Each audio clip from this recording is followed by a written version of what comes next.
En 1985, DC Comics avait pris la décision de supprimer le multivers et de regrouper les super-héros sur une seule Terre, lors de l'événement Crisis on Infinite Earths. À la fin de cette grande crise, l'Anti-Monitor fut vaincu, mais pas sans sacrifice, car de nombreux héros moururent. À la fin de cet événement, Alexander Luthor Jr., Superboy Prime, ainsi que Superman et Lois Lane de la Terre 2 partirent dans un Pocket Universe pour y trouver la paix. Le temps passèrent, mais c'est en 2006 que le multivers revit le jour.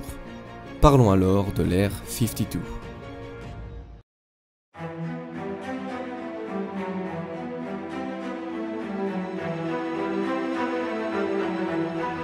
I'm vengeance.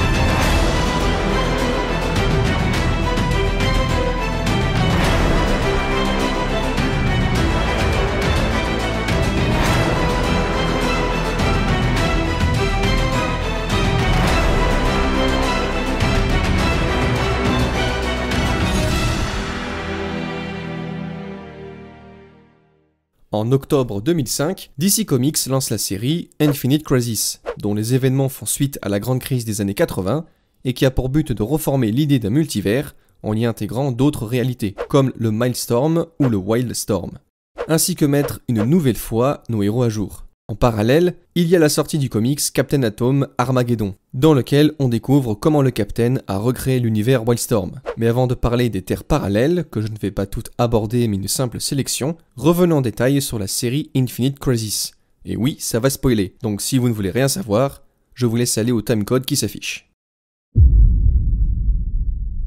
Déjà ça commence mal. La base de la Ligue est détruite, ce qui va profiter aux criminels puisqu'ils vont passer à l'attaque, et forcer nos héros à réagir au plus vite.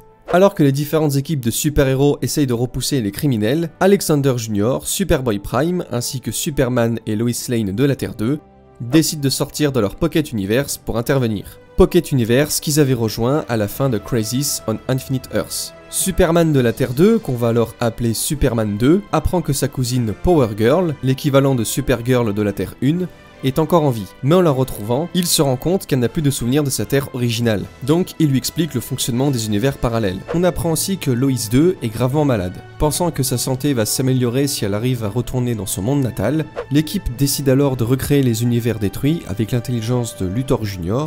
et les restes d'antimatière. Par manque de temps, Lois meurt, ce qui va rendre fou Superman 2, et va attaquer Superman 1, avant d'être séparé par Wonder Woman.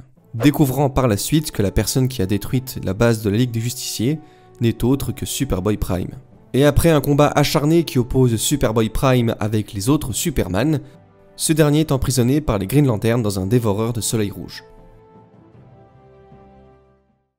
Bon, là je vous ai fait une explication brève et simplifiée parce qu'en vrai il se passe beaucoup trop de choses dans cet événement. En plus de ça, la recréation du multivers ne se passe pas uniquement dans Infinite Crisis, parce qu'à la fin le multivers refusionne une nouvelle fois pour créer New Earth, qui est en gros l'univers principal, avec les reboots des super-héros ainsi que des histoires. Comme je le dis au début, dans Captain Atom Armageddon, on a certes la création de l'univers Wildstorm et Milestone, mais on pourrait même ajouter la recréation du multivers tout entier, avec 52 nouvelles terres, là où dans l'univers original, il y avait en théorie une infinité d'univers. Donc en fait, la recréation du multivers est la conséquence de Infinite Crisis et du comics Captain Atom Armageddon.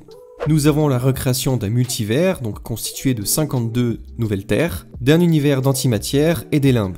La continuité principale, donc les histoires principales, se déroulent sur New Earth, aussi appelée Terre 0, et les autres terres, en fait, ressemblaient finalement au multivers original. Mais bon, arrêtons ici avec les explications, parce que même moi en faisant mes recherches, j'ai pas tout compris, donc passons directement à la présentation de la petite sélection d'univers parallèles.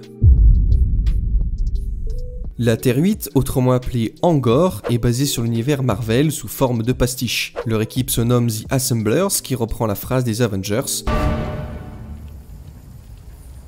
Assemble. La Terre 10 est une forme de futur alternatif, ou plutôt de passé alternatif. Dans ce monde, les méchants de la Seconde Guerre mondiale ont gagné. L'anglais est devenu une langue morte, et la Ligue est composée de Overman, l'équivalent de Superman, Brown Idol, l'équivalent de Wonder Woman, Lighterwing, donc l'équivalent de Batman, et Underwaterman, le Aquaman de ce monde. Sur cette Terre, Bruce est parti à la retraite et il a trouvé un jeune remplaçant qu'il forme au métier. Enfin, si on peut appeler ça un métier. Cet univers est basé sur la série animée Batman Beyond, où le jeune Terry McGinnis est le Chevalier Noir.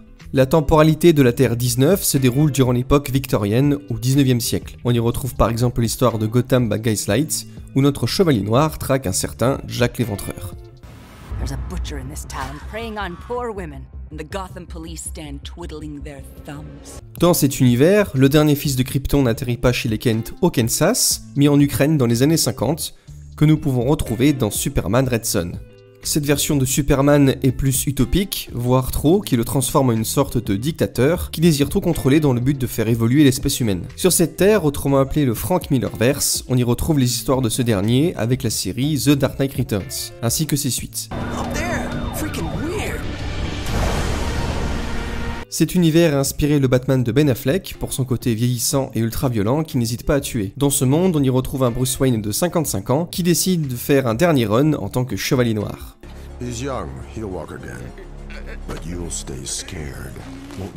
Je vous ai présenté les univers qui se démarquent réellement des autres parce que présenter 52 terres, ce n'est juste pas possible, pour des raisons de temps et de fluidité de la vidéo. Mais du coup, que penser de l'univers 52 ? Eh bien personnellement, je ne trouve pas qu'il y ait beaucoup de changements avec nos héros, vu qu'ils restent sensiblement les mêmes, sauf pour Barry Allen qui est porté disparu depuis la grande crise, mais il aura certainement le droit lui aussi à une vidéo. Bon, sur ce, je vous laisse, on se retrouve très prochainement, portez-vous bien, peace.